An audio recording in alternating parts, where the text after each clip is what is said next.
Vengo a contarles una noticia que invita a radicalizarse. Parece de ciencia ficción, pero es real. Les vengo a contar la historia de Laura y de su hermano. Laura es una mujer malagueña que tiene la enfermedad de Parkinson y hereda junto con su hermano de sus padres una vivienda en Sevilla. Esa vivienda, pues el inquilino habitual es su hermano y ella se aloja allí cuando acude a Sevilla a hacerse tratamientos de su enfermedad. Da la casualidad de que en esa finca donde está ese inmueble vive un hombre ocupando ilegalmente otra propiedad. Ese propietario le presenta una demanda de desahucio y finalmente llega el día del lanzamiento y echan a esa persona de ese piso. Con poco esfuerzo cruza el pasillo y empieza a ocupar ilegalmente la casa de Laura y de su hermano. Ellos, sorprendidos, contratan a un abogado para iniciar los trámites para desahuciar a este hombre, pero un buen día observan que este abandona la vivienda junto con sus enseres. Y entonces llega el hermano de Laura utilizando la llave y entra en la vivienda. ¿Cuál es su sorpresa?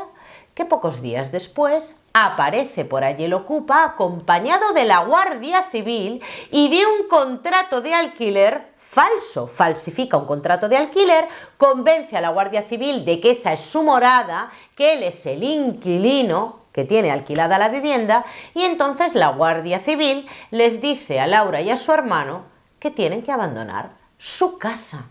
Laura no quiere abandonar la vivienda y entonces la Guardia Civil se la quiere llevar detenida.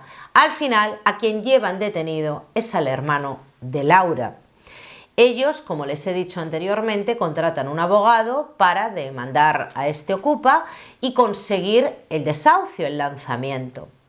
Pero van pasando los meses, va pasando el tiempo y al final llevan ya más de 1 año y medio soportando esa situación. Pero es que la cosa no queda ahí.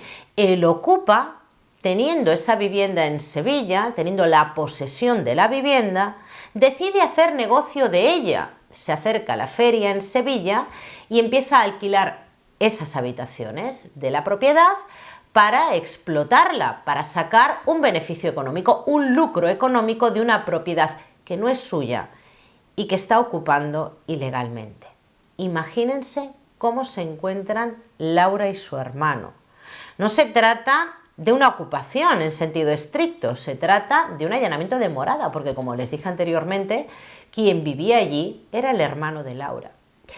Imagínense cómo se encuentra el abogado cada vez que Laura le pregunta qué es lo que va a pasar, por qué tanto tiempo de espera. Si ellos además presentan la demanda de desahucio y como el juez dice tener suficientes pruebas para dictar sentencia, deciden que no se celebre juicio, no piden la vista. Pero desde ese momento ya han pasado 2 meses más y cerca de los 2 años que tienen la vivienda ocupada. ¿Es este un caso excepcional? No, ya les digo yo que no. De hecho, la semana pasada saben que Dani Esteve de la empresa Desocupa consiguió recuperar la propiedad de una mujer octogenaria que había ido a Estados Unidos a operarse de la vista y a visitar a sus hijas. Esta mujer vio como en ese lapso de tiempo una familia de rumanos entraron en su casa porque vieron que había cartas en el buzón. Hay que extremar las precauciones, este es un consejo para aquellos que se vayan de vacaciones o se vayan una temporada de su casa, hablen con familiares, hablen con vecinos para que retiren las cartas del buzón y de vez en cuando vayan a su casa. Bueno, pues esta mujer se va a Estados Unidos, le ocupan la vivienda, tiran todas sus cosas a la basura y el rumano todavía tiene algo que decir y es que dice que él conoce la ley, que puede estar ahí y cuando ya le dicen que tiene que irse porque si no le van a llevar detenido, el señor dice que al menos ha intentado, bueno, pues conservar las cenizas del difunto de esta mujer o de su mascota, porque los medios de comunicación informaron en varios sentidos y que bueno, que ellos lo que pensaban es que no iba a volver esta mujer, ¿no? Se justificaban de esa manera. ¿Es acaso esto una excepción que confirma la regla? No. Ayer salió otra noticia de un hombre que está viviendo en su coche porque su propiedad ha sido ocupada. Bueno, no sé si se trata de un invento de la ultraderecha, pero cada vez hay más empresas de seguridad que informan que sus alarmas pues evitan la ocupación. Miren, yo a lo largo de mis 15 años como abogada no he llevado temas de ocupación, he llevado temas de inquiocupación de personas que contratan en alquiler una vivienda, que pagan un mes y pagan la fianza y luego no vuelven a pagar más. Y además son verdaderos expertos, lo llevan haciendo durante muchísimos años sin ningún tipo de consecuencia, porque esto no es un delito, esto es una cuestión civil, no es un delito como tal, salvo que haya una usurpación, una ocupación, pero cuando hay un contrato de alquiler por el medio, eso no es un delito, y lo van haciendo aquí, y luego se van a otro pueblo de al lado y lo vuelven a hacer. Y claro, yo entiendo la desesperación de mis clientes, pero no puedo hacer nada. Yo presento la demanda de desahucio después de varios meses que el propietario no percibe el alquiler, porque ellos confían que tarde o temprano van a pagar. No, te pago el que viene, no, es que me he quedado sin trabajo, no, es que el niño pequeño, es que primero soy yo y tengo que comer. Bueno, y van pasando meses, 6 meses, 9 meses, presentas la demanda de desahucio y te pregunta el cliente, ¿y ahora qué va a pasar, Begoña? Pues ahora le tienen que dar traslado de la demanda, se la comunicarán en su domicilio, en el que vive el arrendatario. Y bueno, les llegará esa demanda y pueden hacer dos cosas, pueden oponerse o no oponerse y esperar a la fecha del lanzamiento que ya estará fijada en el decreto.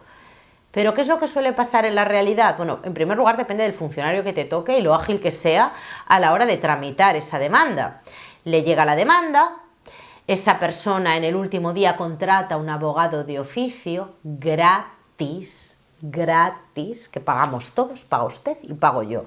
Contrata al abogado de oficio, aunque no tenga causa para oponerse, se va a oponer igual el abogado para justificar sus honorarios porque no puede hacer otra cosa, además lo tienes que hacer sí o sí, si no te quieres ver en un problema legal encima, le haces la oposición al desahucio, pides la suspensión del lanzamiento y solicitas que a esa persona se le dé una vivienda social porque es vulnerable, porque tiene un hijo, o tiene pues una persona discapacitada a su cargo, por ejemplo, o ya sin más es una persona que no tiene capacidad económica para soportar el pago de otra vivienda, porque en este país la propiedad privada no se protege, pero el derecho a la vivienda, ese derecho a la vivienda digna de los ocupas y de los maleantes, ese se protege con un ahínco, créanme que sí. Y mientras tanto van pasando los meses y eso se empieza ahí a encapsular en el juzgado y dice el cliente, ¿pero qué está pasando? Si ha pasado un año, ya, pero es que la justicia va muy lenta, ya es que han pasado 2, pero este hombre no ha pagado ni la luz y el agua y si luego la quiero alquilar tengo que pagar yo el pufo. Le dices, bueno, tendrás que hacer otro contrato si te cuela desde el principio. Y un buen día te dice el cliente, mira Begoña, es que me han dicho los vecinos que tienen la casa destrozada, que hay mierda en el patio. ¿Eso quién me lo va a pagar? Bueno, y le dices al cliente, en la ejecución de sentencia valoraremos los daños.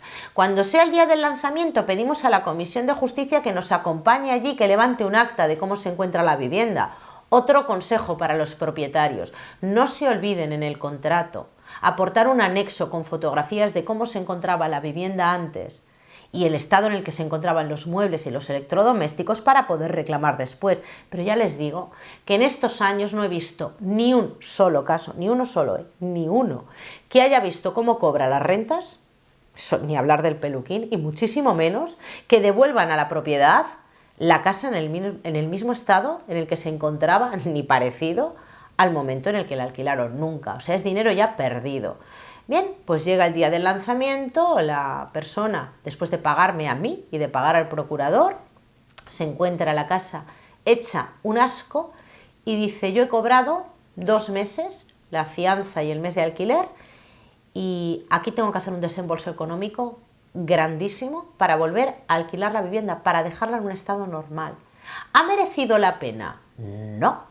Decía Antonio Maestre, este periodista afín al régimen y a los podemitas, que el problema de la vivienda se acabaría si a los propietarios se les obligara a poner la vivienda en alquiler y si en un plazo de 2 meses no la pone, enajenársela. Bueno, pues yo lo que haría es quemar mi vivienda antes de alquilarla. Es lo que digo desde aquí, yo quemaría mi vivienda antes de alquilarla, buscaría un plan B, alquilarla pues como en un Airbnb, pero alquilarla a una persona, ni aunque fuera conocida, el que está viviendo en la furgoneta o en el coche, se lo alquiló a unos conocidos. Tiene que ser alguien de mi familia o muy amigo para que yo le alquile la vivienda. Si no, no. ¿Para qué voy a perder dinero? ¿Qué gano yo? ¿Ser solidaria? ¿Ganar un huequecito? ¿Una litera en el cielo? Pues miren, yo prefiero irme al infierno, francamente. Quemo la vivienda. ¡La quemo! Esta es la situación que tenemos en España con la vivienda y con la propiedad.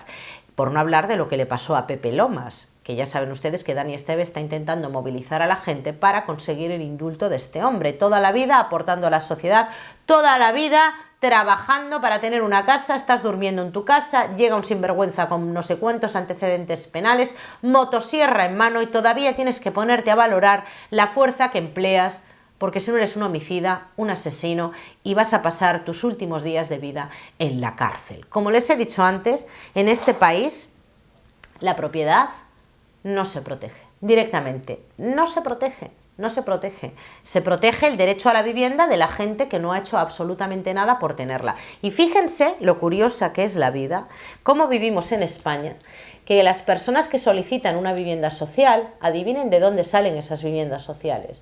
Personas honradas, familias que compraron una casa y que luego las hipotecas subieron porque se fiaron y dijeron, bueno, esto de voy a coger interés variable, y de repente empezaron a subir los intereses, ya no podían pagar la hipoteca después de haberla estado pagando durante años, a esas personas las echaron de su casa de una patada en todo el trasero y esa vivienda luego se pone a disposición de gente que nunca en la vida ha hecho nada, que nunca en la vida da un palo al agua, que dicen que son vulnerables y minorías protegidas y que, por supuesto, tú a ellos sí que les tienes que dar esa vivienda social porque se la merecen.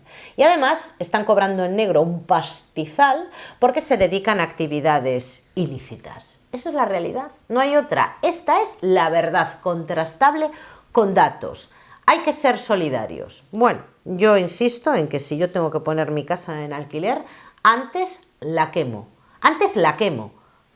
así de claro, la quemo. O se la dejo a alguien que yo quiera para que viva en ella gratis antes que alquilarla, porque para que me dejen la casa hecha un desastre y que luego encima tenga que pagar yo los desperfectos y trabajar yo para desahuciarles, pues miren, como que no.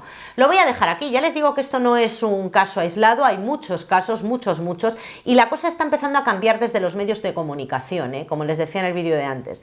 Ahora ya se está informando de otra manera, debe de ser que se avecina el cambio de régimen. Ahí lo dejo.